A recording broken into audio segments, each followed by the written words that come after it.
Loud, and we're going. Okay, awesome. Thank you. All right, so welcome everyone to our December 4th meeting. We got this last month of this year of COVID. We'll see what happens next year. So again, kind of as always, welcome to iWarn and Aries members. If you're interested in learning more about joining either group, please let us know. And we can get you set up. iWarn typically meets every Thursday evening, and you can get more information off the website for that. One thing I will mention is if your mics aren't muted, I would recommend muting your mics. Okay, and then if you're a visitor, new ham, new club member, license upgrade, or have a certification or award edition that we don't know about, love to recognize you at our next meeting. I do know that we have a recent member that joined us tonight for the first time, so I would love to get more information from him also. But if anyone else has any of these things, just contact me at prez@w7aia.org or Jeff at vprez@w7aia.org. Okay, so going back to our upcoming year, generally at the beginning of the year, we always have elections, and due to our restrictions with COVID, we've got elections, the annual meeting coming up, but we still need candidates, in my mind, in order to have an effective election. So if you're interested in helping out the club and participating, it's just one of those things that we really, in order to keep the club going strong and going well, we really want to have a lot of candidates to be able to select from our members and to, like I say, grow the club. So normally what we would do is you could actually do your membership right up on the day of the election. But with the restrictions, all of this stuff has to be set up beforehand, and this will all go out electronically to your emails. And so if you're not sure about your membership status needs to be current for 2021. So if your membership status might show up as current right now, but that would possibly be for 2020. So just verify that your membership status is current for 2021, and that needs to be done by January 1st at the very latest. Although the sooner you do that, the less likely that there will be any issues with your ability to vote. If you're interested or know someone who is interested, please contact me if you're interested in being a candidate. But the nominations normally could be done again the day of the meeting, but those need to be all in by December 15th. However, while our election is going to be online, our annual meeting is on January 8th, and we need a minimum quorum of our members at the as of January 1st. We need a minimum number of attendees to attend the annual meeting on January 8th in order to ratify the election that occurred. So if there's one meeting that you're going to be able to get to in the year, it's January 8th that we really need you to be there. So as far as the opportunities for positions this year, we've got the vice president, president-elect for 2021 through 2023. That's typical cycle is vice president, president-elect, and then the next year is president, and then the year after that is past president. And then we've got 3 director positions that are opening up. These are 2-year positions: the community relations and service director, the operating director and general director. However, at the leadership meeting that occurs kind of late February, early March, typically get together as a group and may go through and possibly rearrange some things depending on how it best works for the group. So don't let any of the specifics concern you. Just know that as a board team, all work together to really get things going and help the club move forward. If you are or know someone who's looking to become a member, And also, if you need to renew your membership, that's available online. Again, on the website at the w7aia.org /membership.htm. And if you look on that page, you'll see that we've got further down, if you've got the current members, you can check your status. Let me see if I can show something here. Okay, so you'll be looking for the screen, and if you want to check your status, you should be able to click here. If you see any problems, just contact Judith Ames. And if you want to pay fill out your membership form, that's also available here. And that's really kind of all you really need to do. But again, before January 1st, but January 1st is definitely the cutoff for elections this year. And this is, you only get to take advantage of it for one more month, but if you pay if you're a new member and you sign up for membership this year, I think it's been for the last 3 months maybe, then you actually paid for the 3 months, or you actually paid for membership for next year, but you get the last months of this year for free. So this is the last opportunity to get a new member signed up and have that move on into next year. Steve, this is Gary. I got a comment. Oh yes, go ahead, Gary. Yes, on the previous slide where you have the link to the status document, I talked to Judith today and she's made an improvement to it, and it'll get posted shortly, either later this evening or tomorrow. But it not only shows your current membership status, but what category you're in, whether you're a regular member, a special member, a family member, or a life member. And so it has a little bit more clarity. Okay, awesome. Thanks, Gary. So that was Gary was talking about, if you click here for your membership status, then you'll get more information than you've seen previously. Okay, so more opportunities to help the club. Don Mitchell, our new club secretary in training, is looking for a little meeting support. Obviously we're not meeting in person at this point, but as we transition, once things become safe to do so, then we will need some help with some administrative functions during actual meetings. And that doesn't mean that you're committing to always being at every meeting. That just means that we'd like to have a few people identified that can help out with some I guess I would call them gopher duties, some back and forth, finding people. So if you're interested, really appreciate it if you would reach out to vpres at w7aia.org or pres at w7aia.org and let us know. In addition, we are also looking for still club sales staff to help support with equipment sales. And that's a great opportunity to see a lot of equipment to kind of help out in managing that as things come in. And if you're interested in helping out with that, you can contact Marilyn Melhorn at af7mm19@gmail.com. So Wayne, I was going to have you take over at this point. Okay, the VE testing that was scheduled for December 12th has been canceled due to the current Washington State regulations, but we've moved it to January the 9th.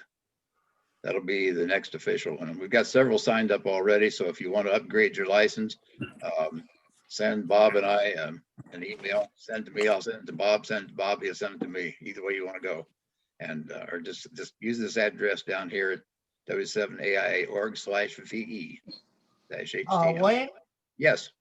if they're signed up, if they had signed up for the January or the December 12th, all they have to do is tell me they want the 9th, and I will just change the dates on their form. Excellent. Okay. Okay, and then are you ready to try sharing then, Wayne? Am I next? You are.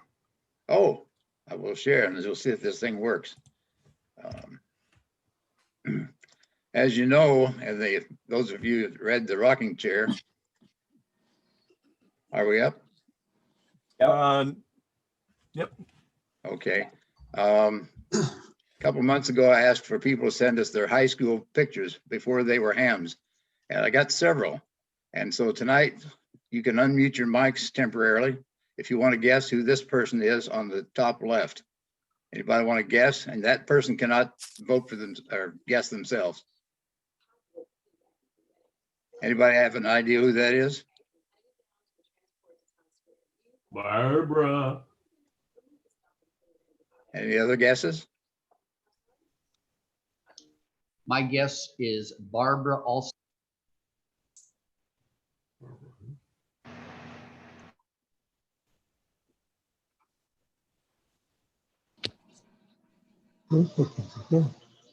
This is a disaster. There it is. I'm actually in the meeting and they have no idea what they're doing. Right now, they're looking at high school pictures of people who are hams. You need to mute somebody. You're not muted and it's pretty embarrassing. Okay, how about the next picture? The lady in the middle. Who is that? Marilyn? Any other guesses?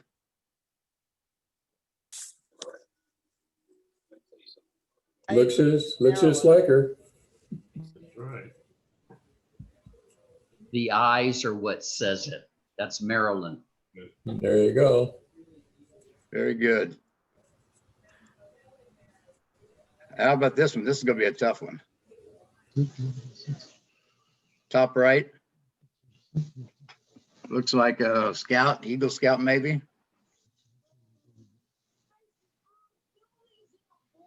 Any guesses? I'm gonna guess Dave Feemeister. Maybe. Any other guess? Moving right Kelvin. along, that would be Gary. Gary, take us? Yes, believe it or not. Isn't that right, Gary? Age 12. Yeah, He was never that young. that's when I was a Star Scout. Oh, Star Scout. I thought it was an Eagle Scout. Sorry. No. Now this one should be easy here on the left in the second row. President.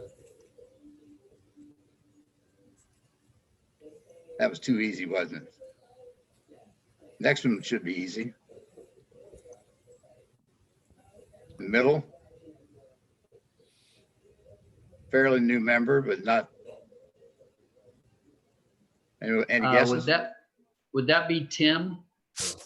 No, it's Reese Carpenter. Yeah, it's Reese Carpenter, I think.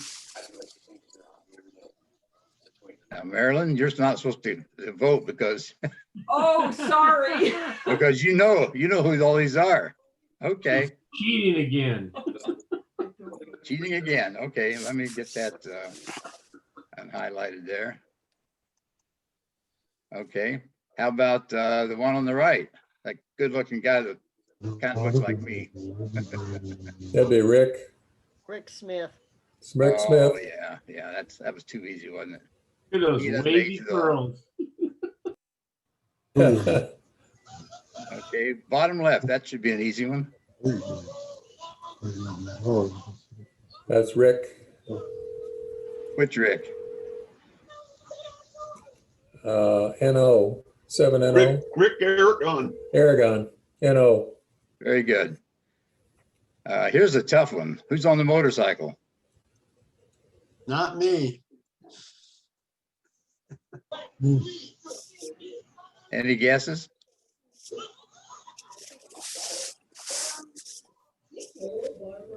Well, here it is. That's N7 MEK, Kellogg, Mark Kellogg. Huh.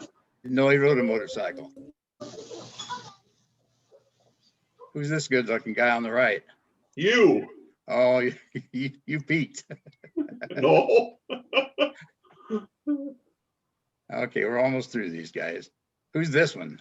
There's a good one. I bet you don't know who that is. Looks like a handsome stud to me. Does, doesn't it? Who is it? Is that Luther? Nope. Wow. You're going to be surprised. That is Dan Melhorn. Like I said, a handsome dude. And he's got hair. That's probably a high school picture, isn't it, Dan? How about the one in the middle? That's my grad, 18. Who? The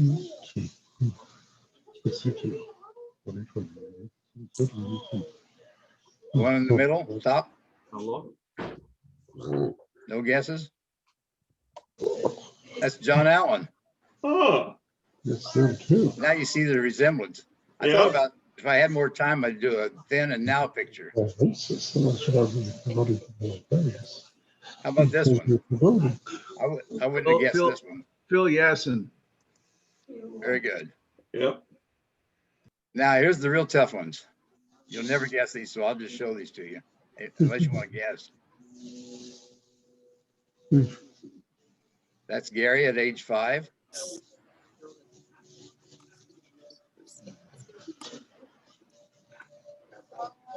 Rick Smith, age 3. Here's a good looking kid over here. It's me, age 3. All these kids at 3 years old all look alike. How about this Navy sailor?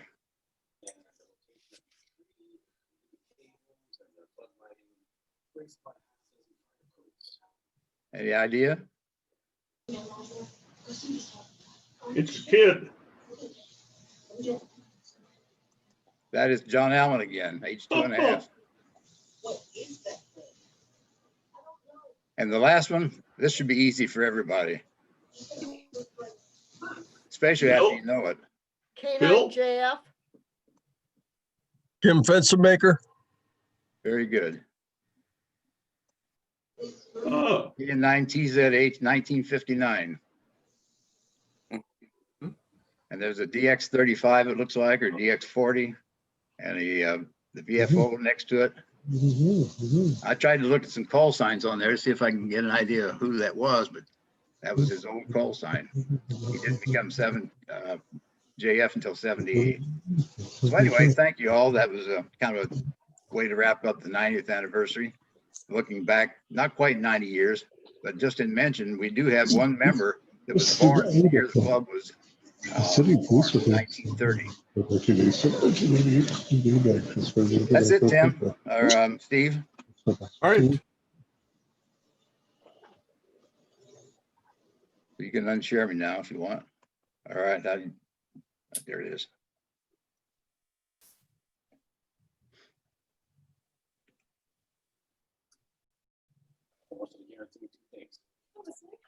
Once we're done, the chief and I get a meeting with the mayor about the fire department budget. And the second thing, No more talk about my tree. can we start tomorrow? That's so good.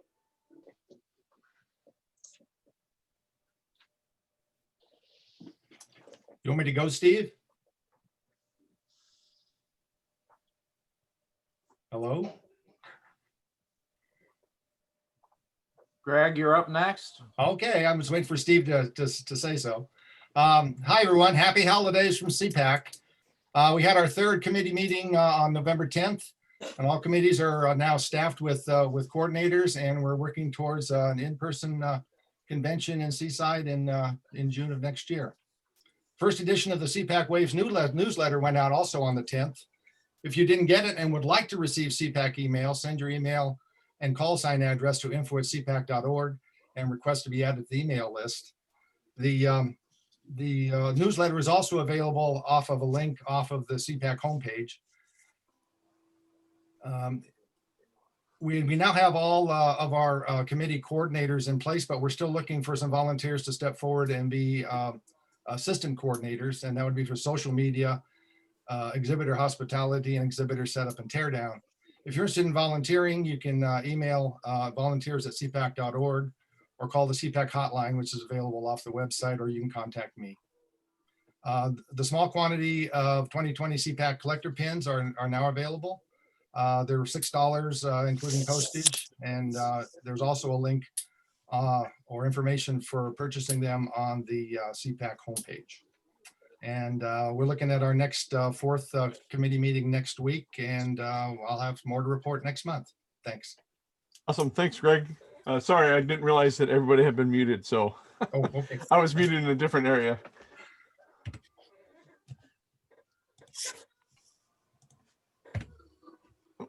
There we go. Okay, Reese. And are you going to share your screen, Reese, or? I am going to share it, yes. Okay. Go for it. I have two, let's see.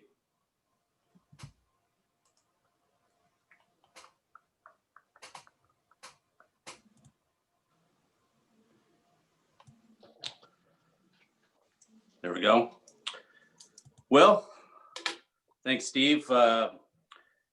This year I volunteered with Barbara to be the co-coordinator. She's coordinator, I'm the co-coordinator on the Walk and Knock. So going to give just a little talk about the Walk and Knock, but kind of expand it a little bit into, you know, what we do as a club. For those that don't know me, I'm Reese, KJ7 EKA. I've been a club member, or ham, for probably the last year and a half, and a club member for about a year now. Became a director as an interim position to fill a vacancy, probably about 6 months ago.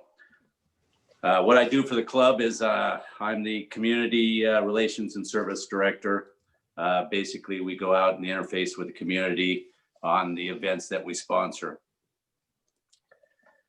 So some of this is going to be just old hat for everybody, but I wanted to, and don't bother reading along. I'm just going to kind of paraphrase what's on all these slides. I know some of it seems like small writing, but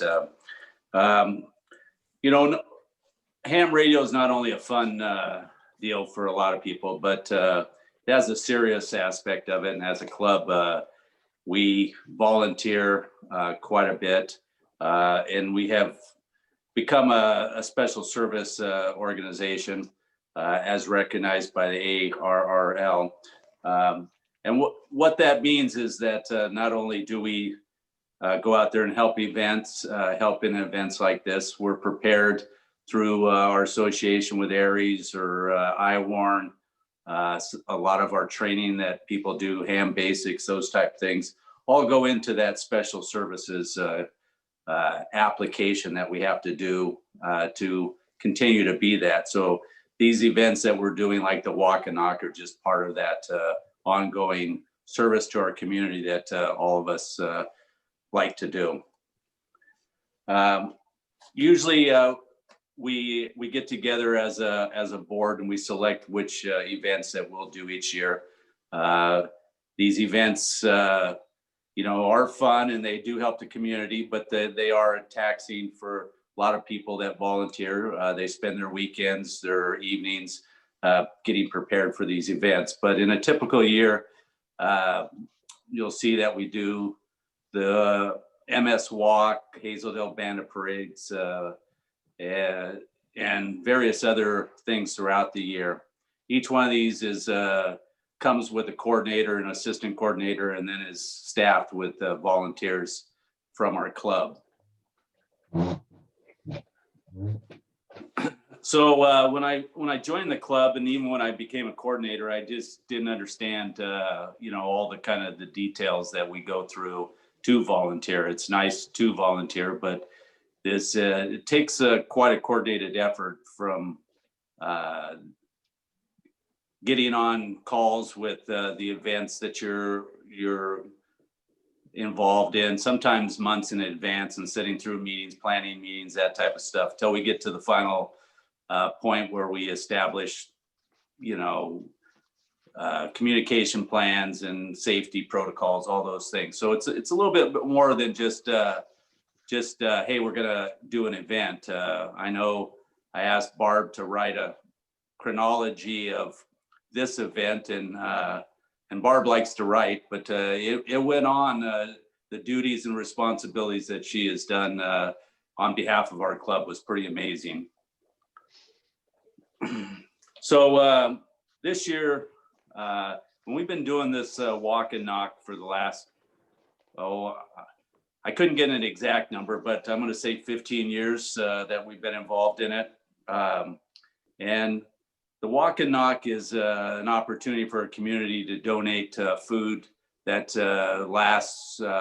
It's the bulk of the food that the Clark County Food Bank gathers each year. People in the past would remember that this event was Boy Scouts would come to your door. I'd forget about it. You run and get a few cans, throw it in a bag, give it to the Boy Scouts. They collect it at collection sites, and then it's distributed to the food bank. This year, it's going to be a little bit different because of COVID. They've rebranded themselves the Drive and Drop.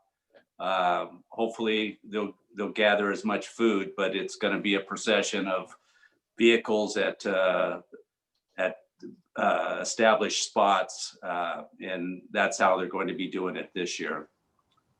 Anybody that's involved in it, we had a meeting last night, is pretty much up to speed on all the details of it. So I'm not going to kind of get into the details of what happens. This year, like I said, we have 7 locations, including the command center, that we're going to be staffing. And each of those locations will be 2 radio operators.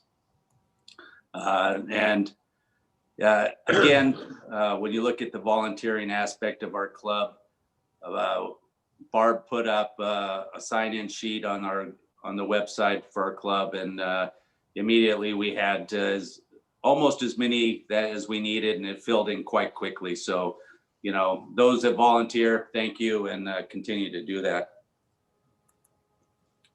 So if you want to volunteer, being a volunteer is not that tough, but there are some expectations that we have on our club volunteers.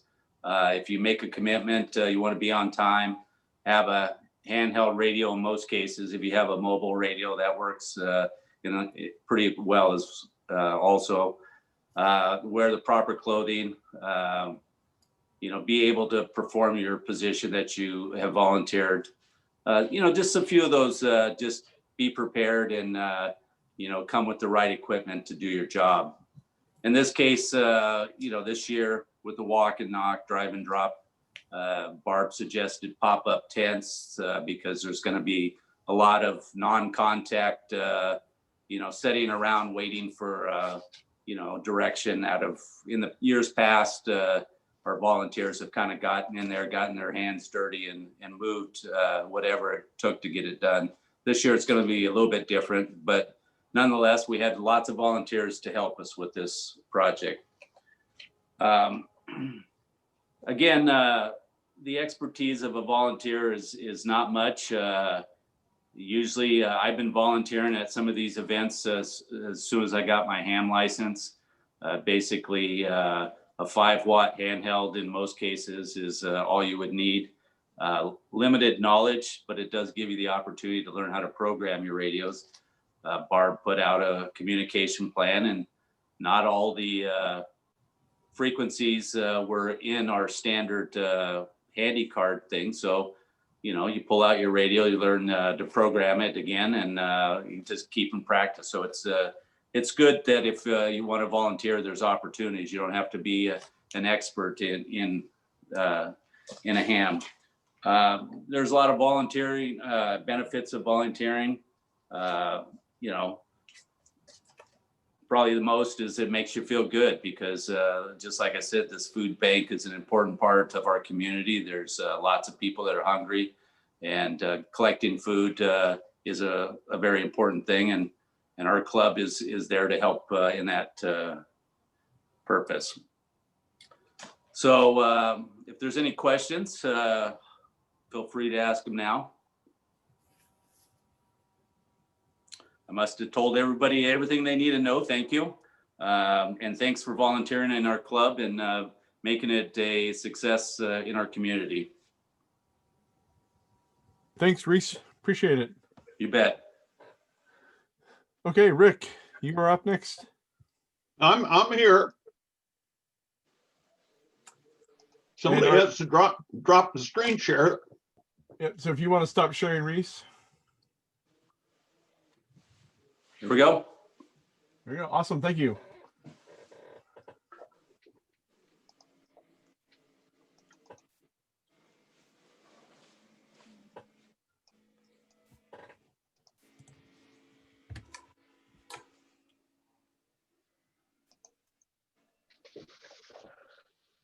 Are we there?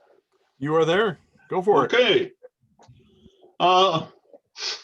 This is people, for whatever reason, go to another DX entity or country and see how many people they can work. Now, there are some people who consider this great, radio sport, or just something you do pre-dementia. Now, I've done quite a few presentations over the years, and one time in Seaside, I started one, and this lady in the audience, hand shot up, and she said, "Who are you?" My answer was, "I'm your husband. Maybe I should show up home more often." Anyway, I was first licensed in 58 at the ripe age of 15. And I was relicensed again in 1974 after I'd been at a few places. The first license was a 1-year novice. You had 5 words a minute, you got the novice license, and you had one chance the next time to upgrade to 13, or you were off the air. And I was 15 or 16, and I guess my brain was somewhere else. But anyway, okay. The expedition is sort of like an extended field day, except you fly or float to it, and there's a weight limit. That usually isn't a personal problem. It's the amount of equipment you can bring. And if you forgot it, usually no hardware store, no Radio Shack, you may not have it. Now I have standards that may be hard to believe, but yes, I do. Warmer than where I currently live, in demand or unworked. Belize already was in that category. At least one contest. Belize, we went there for 2 contests, which seemed like a good idea at the time. But anyway, take enough folks to make it easy. And then, minor things, indoor plumbing, running water. Don't expect to pay for it with money that shows up with the QSL cards. Don't expect people to be polite. As the way HF works, you can't really hear the same on both ends. So they don't know they're on top of 48 other people. And less than 30% of the people will want a physical card. Get permission. License is typically $20. Now that isn't a year or 10 years, it's that particular trip. Research where you're going. The CIA actually has a pretty good website, gives you a lot of background on the country, and maybe some reasons that you shouldn't go to certain ones. And you make lists, so you don't forget anything.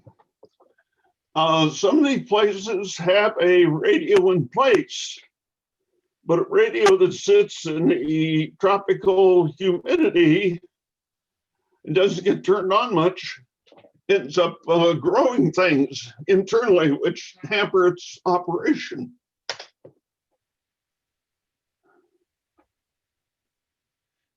Now, these guys are pretty fast. Fortunately, they're vegetarians. Mom was 2 feet long. Dad was about 3 feet long. And they lived underneath the caretaker's house at Belize. Now there's three basic types. Rent a shack, you step in and theoretically just operate. Victor Papa 5, which is Turks and Caicos, Victor 31 Belize were both those type operations. But I brought my own radio anyway. Civilization, but few hams. The North Cook Islands. There was one part-time resident ham and another on another island, two in a whole DX entity. Then there's the third one. There are places that are unique entities that have no population, no buildings, or even actual land. Anybody you want to go there? Awful quiet out there. This is a atoll that's between the Philippines and China, and both of them want to claim it. It's the #1 wanted DX entity. And a group went there in 2007 and did 45,830 contacts in a week. Now they had to make their own operating positions. They did 4 of these, and it was quite an interesting place.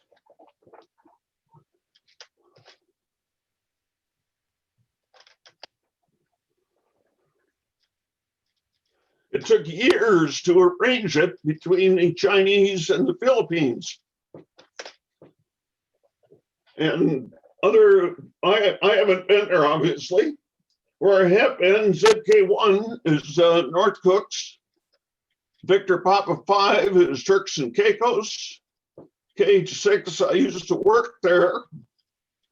And V3 is Belize. Now, the North Cooks and the South Cooks are 2 different entities. Both of them were Zulu Kilo 1. They changed them to Echo 51. They're both the same again. Anyway, that year there were 5 of us there for CQ Worldwide Sideband.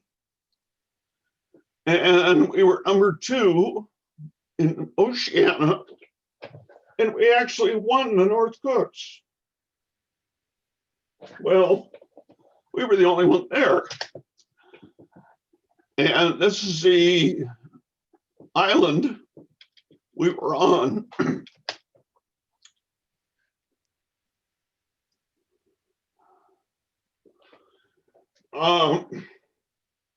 They do some black pearl farming in the lagoon. And is there an area down at the bottom? It isn't too readable here, but it says shark breeding grounds.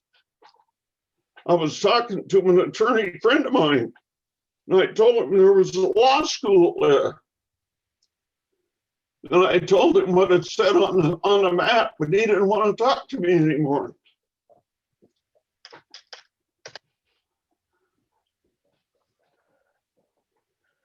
There's a good sunset.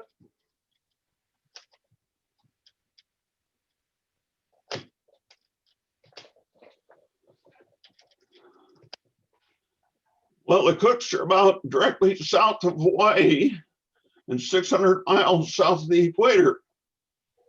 They're a protectorate of New Zealand.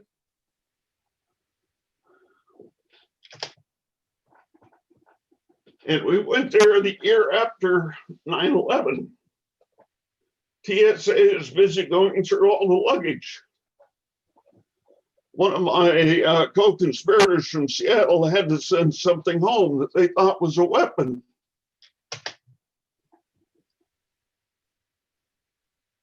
That's a bencher paddle.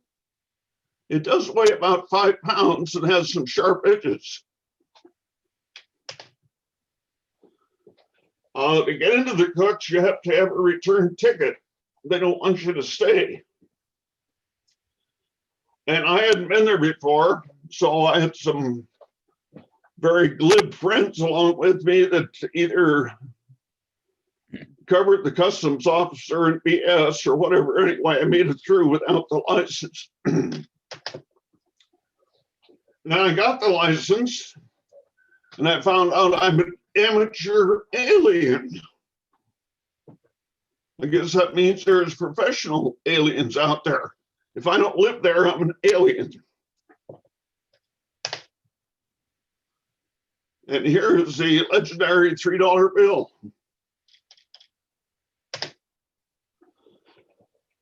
We had a local contact who did all our local footwork, and he can usually be found on 15.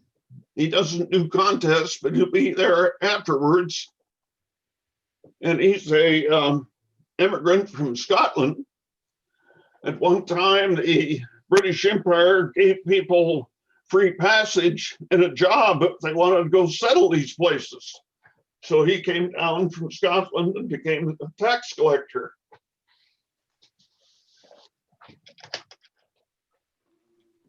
This was a team mainly from Seattle. I was working there at the time. Roger, W7 Victor Victor, John, AA7 PM. And we brought a guy from Canada to translate with us for the Commonwealth. That's Roger. And now Roger, Ralph. W7 TSQ is Bob Preston. And he had some interesting stories too. And the one at the bottom is me.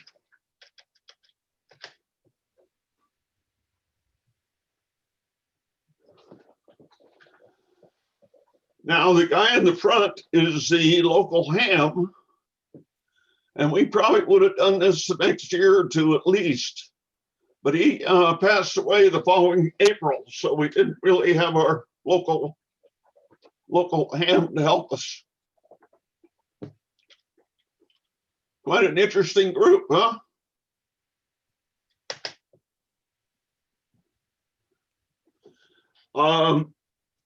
We had to pay for extra seats for some of our gear. So we had 5 people and we had, I think it was an 8 or 9 seat airplane, whatever it was. We had to buy the other seats for the weight of our baggage.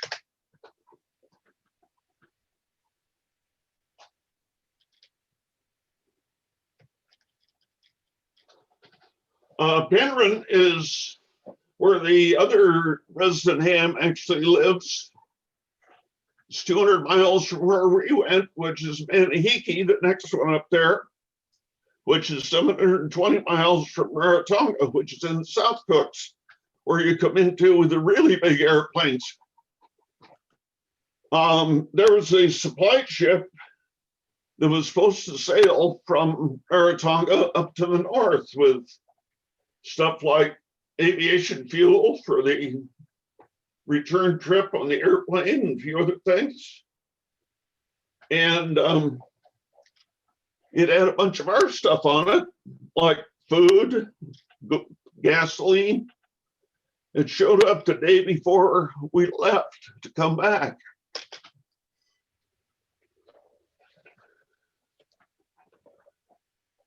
Here's the view coming in. There's a village, and then there's a shelter. Doesn't look too wide to spend 2 weeks on, does it?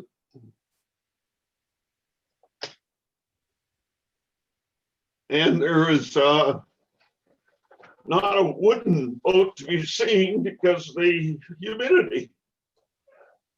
Aluminum doesn't rot. There's our gear.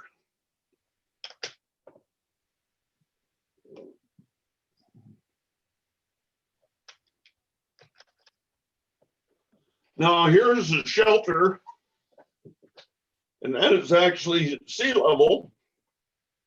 The bottom floor of the shelter is built for the water to run through it. That happened a few years before we got there.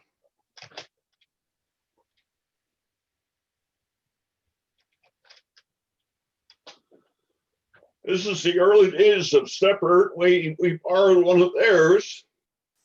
And the other antenna out there is a Force 12 C3.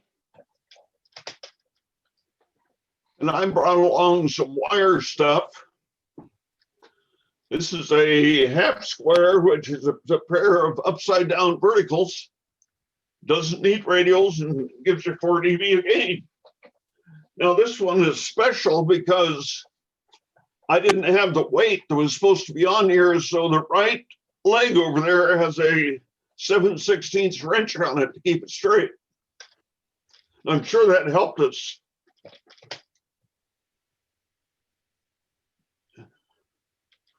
This guy was pretty good about going up the trees to get the wires up there.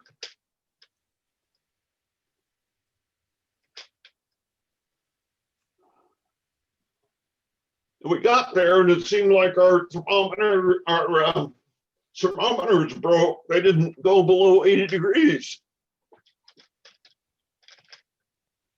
Humidity, it's always high.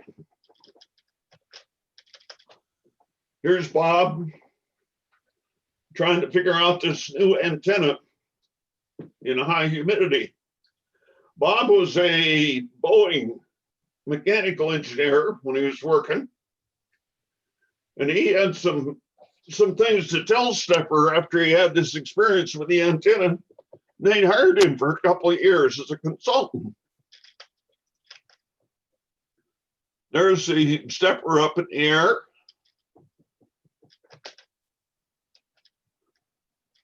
We were going to use that for a card picture, but it was a little bit old Stepper, not a whole lot of people.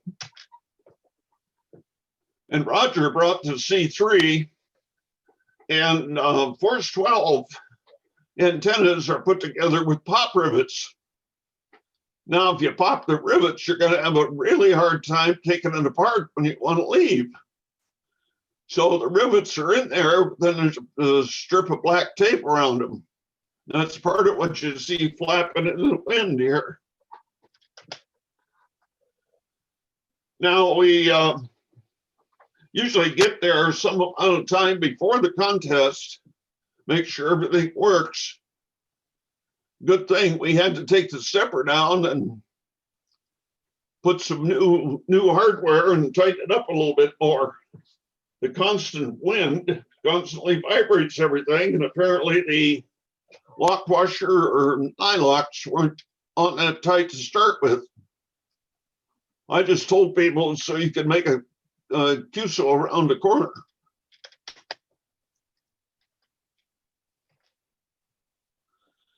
We borrowed filters from Doonstar, who was fairly local. We had 5 radios going just to keep them out of each other. The commercial power would go from 6 in the morning till noon, 6 at night till midnight. So we brought some of our own so we could have continuous power. One of these worked. One of them would start and run for about a minute and shut off. It was really a pain to keep starting it. I don't know what ever happened to that thing because it cost about $500 to ship it to the north. It may still be sitting up there. Ralph is very precise. He's reading the instructions. We had a couple of butternut verticals that we put out in the lagoon that did a beautiful job. I prefer to just adjust it to the marks and then see if it works. But then it did. This is their typhoon shelter. Then we moved in. 5 stations. And the other end of the room was our sleeping quarters. Now, when you have lights on in the middle of the night, there's certain flying creatures that show up. So we had a few bugs. And it had been a while since I operated with a bug. There they are.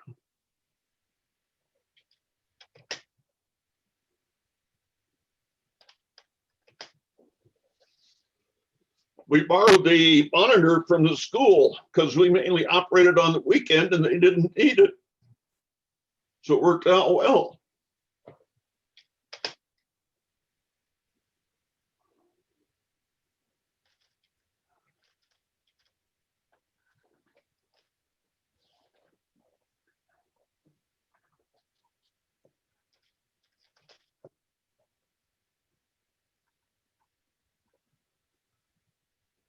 You know, I always wish there was a way you could correlate which chicken woke you up in the morning and have them for dinner that night.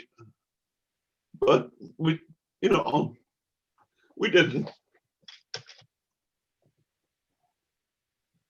Every good sunrise picture should have a beam antenna in it.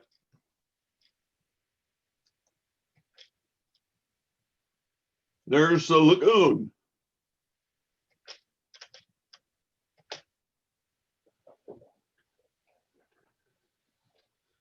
It's the first time I ever had a lukewarm shower, but it did the job. The play yard between the school and the shelter is basically crushed coral. And some of the people out there were playing rugby and barefooted. And pretty tough feet. Some of the flowers are the same as you find in Hawaii, the plumeria and more plumeria.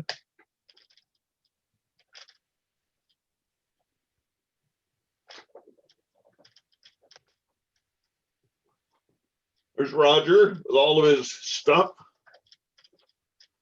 Got a Meritron 600 watt amp, was a good idea. And we had voice keyers. This was a sideband contest and didn't want to run out of voice. And there's a much younger version of me. Our token Canadian.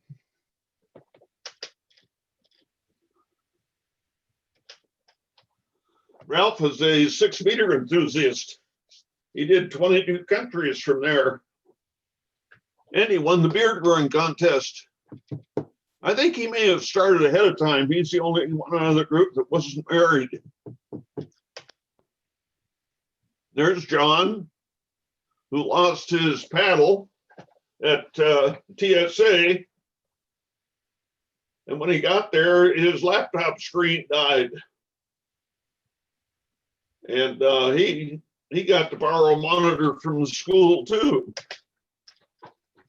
And Bob was big on 160.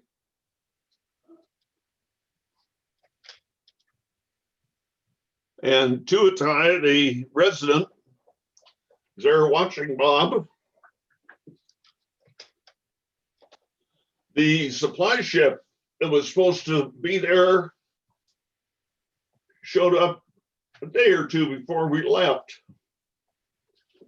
But it basically reimbursed the people we borrowed gasoline and food from. So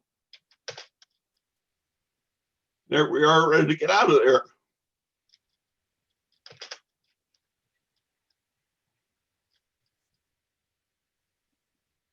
Huh. For 2 weeks, 5 guys, we did something like 16,000 here. Worked 288 countries for EasyDXCC, worked all states, worked almost all zones. And during the contest, we came out number 2 in Oceania.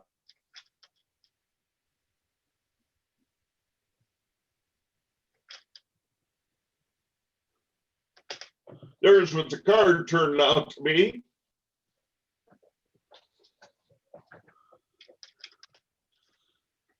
Now, Ralph is about 5 years older than me. He wondered if I can make him look younger with Photoshop. I made him look 5 years younger. I called him up after this and he said, "You should have warned me." I saw that picture and I almost peed my pants. Anyway, this is early days of digital photography. I did 200 digital, 9 rolls of slide film, 8 rolls of print film. And that's the end of the cooks. DP5, Turks and Caicos, was a couple years later. Where are we at here? Okay, the upper one is 2004, did 8.8 million points. And number 5, North America. The next year, a couple different operators. They did first in North America, and number 3 in the world. And one of those operators is our Jim Fenstermaker.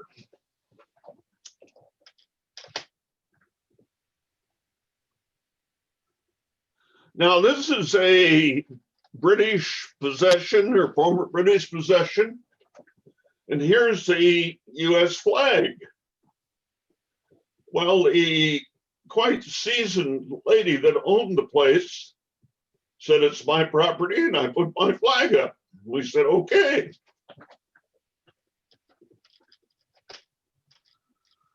I'd never seen an 80-meter rotatable before. There's one on top of a multi-band beam. 2 3-element 10s stacked face back to the US. And again, we brought our own radios. I had kind of a booster chair there to get it at the right level for me. And the paper that came out of it, number 5, North America, number 1, Turks and Caicos. Belize was the 3rd one. This is a rent station. 2008 and 09, CQWPX. WPX's prefixes are what are important. Teletype and International DX contest. 2 weeks in February. It's formerly British Honduras. It's just south of Mexico. On the east side of the Yucatan, bordered by Guatemala, Mexico, and the Caribbean. And we were down there near the bottom in Placentia.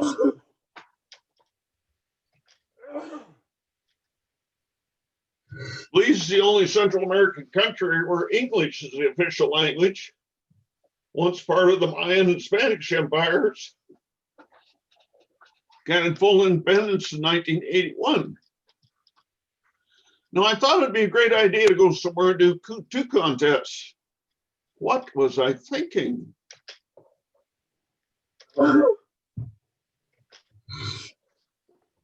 I set up the reservation and then went looking for co-conspirators. Sent out emails to folks that either done this or expressed an interest.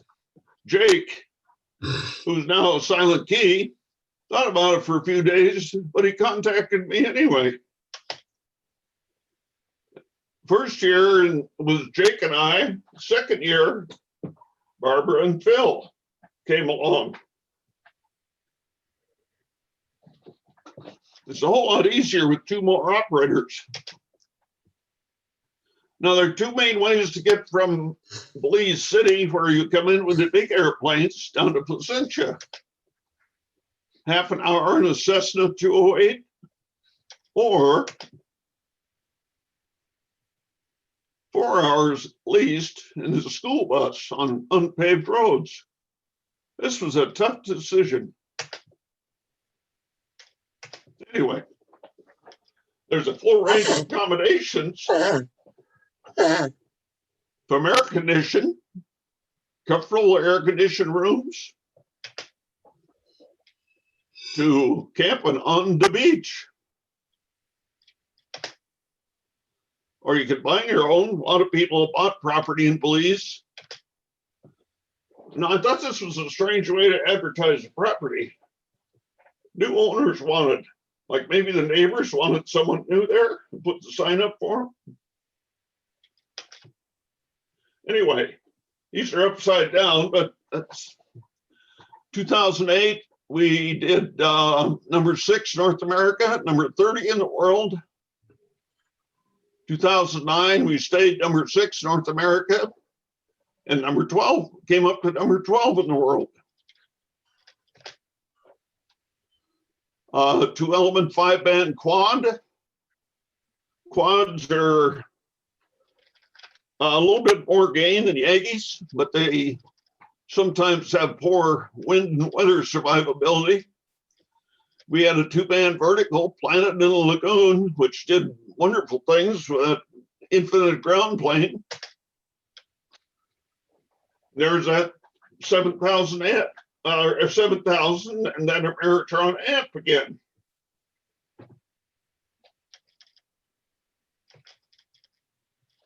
KH6, well, I worked there from 98 to 03, and so I went there for 10 days, home for 4, so forth, all on somebody else's dime. And sometimes I was there on the weekend to contain the contest, so I put a suitcase vertical out on the railing and see who I could work from the 17th floor. Worked pretty good. And that is it.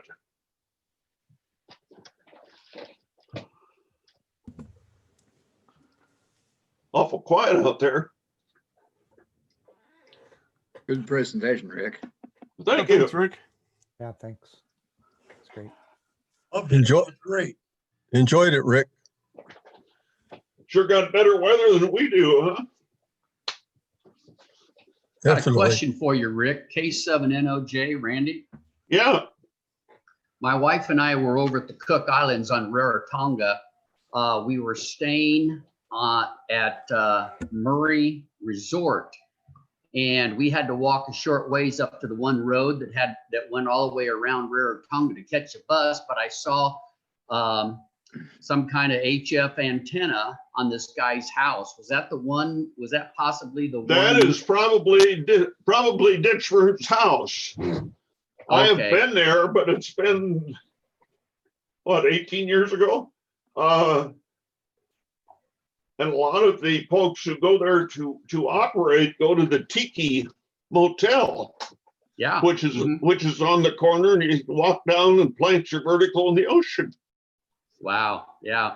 I saw that antenna, and I says, but I just wasn't quite sure enough or confident enough to go up and knock on the guy's door. But I told my wife, I says, that guy's a ham radio operator. Okay, that's all I had. Thanks, Yeah, Rick. That was a great presentation. Yeah, Ditchburn was quite an interesting guy. He's maybe 5'2", something like that. And we went to the airport the night before we flew, and I ended up riding back to the hotel on the back of his scooter. Now here's this 5'2" guy and this 6-foot guy behind him, and he had to educate me on when to lean, but we made it. Rick? And had a lot of fun down there. Now, somebody would ask, well, did your wife go along? Well, my wife is very, very astute. She said, well, you're going there to work people who aren't there, right? And I said, yeah. So, well, why would I go? Good point. Hey, Rick? Yes. I have worked E51JD at least 4 times. Oh, yeah. He'll be on usually Sunday evenings on 15. Yeah, I think that's where I got him. Yep. Well, I found him on 14225 about midnight, a lot of evenings. He's still got his brogue. Yep. He remembers you. Yeah, I bet he does. Yeah, I worked him a couple times since I've been there, and I said, "Remember the guy that rode on the back of your scooter?" And he says, "Oh yeah, I remember that." So Oh, Rick, yeah, uh, do you have any recollections or knowledge of a gentleman named Stewart ZK1AA who was very active on Rarotonga for a long time? no, I don't. Was that some time ago with the AAA? Well, it's possible he might be a silent key by now, but he was very active at least up into the 70s and maybe the 80s. Yeah. At one time, I think he was the only amateur on Rarotonga, and in the and for a long time you mentioned Cook Islands. He was synonymous with Cook Islands. Yeah, there's been some other people have moved there and put up stations actually since we've been there. And the finances, when we went, the flight from Rarotonga to the north and back was $500. It's since turned into $2,500 and it's a charter. And it's the same airplane. But prices go up over time. We went at probably the right time. The whole trip cost us 25 grand, so it was 5 grand a piece. And I was getting bonus checks kind of out of the blue, and I, of course, never sent them back. I must have earned them, and worked out very well. Rick, you showed the landscape at the Cook Islands. It's a lot of coral. But Yes. Is there any sandy beaches? There's beaches on Ayataki, and I'm sure they're more foot friendly than the coral, but I don't have any personal experience being on them. Not like the Caribbean or Hawaii. No. Okay. I won't go there then. Wayne, Yes. we stayed at the Murray Resort, and they had a very, very wonderful beach right there. And the Cook Islands are a great place. They're all known as what Hawaii was in the 50s and 60s, and it probably was literally that way it was. But there was some good beaches there on Rarotonga. There you go. That's the South Cook? Yeah. Yes. Okay. It's where the big planes fly into. What's on the North Cook? You saw it. That was it. Okay. Well, the airplane goes to the north on Thursday, and there is one ham on Penryn, which is farther north, and he works for the airline. He's the guy that runs the terminal up there. Oh. Well, the Manahiki does black pearl farming. I'm not sure what sort of industry or anything is on Penryn. There could be some, well, there wasn't any real tourist accommodations on Manahiki when we went. I don't know that there is now or on Penryn.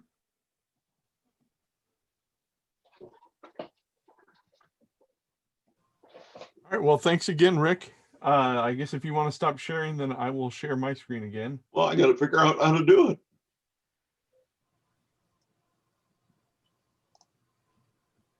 Well, that wasn't it.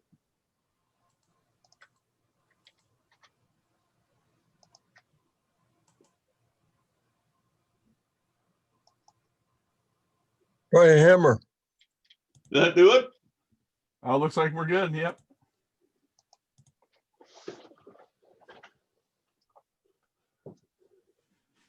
Okay. So thanks again for the presentation, Rick. I'd also like to thank Wayne Schuster for setting up the Who They Are. Scholler, excuse me, Wayne Scholler.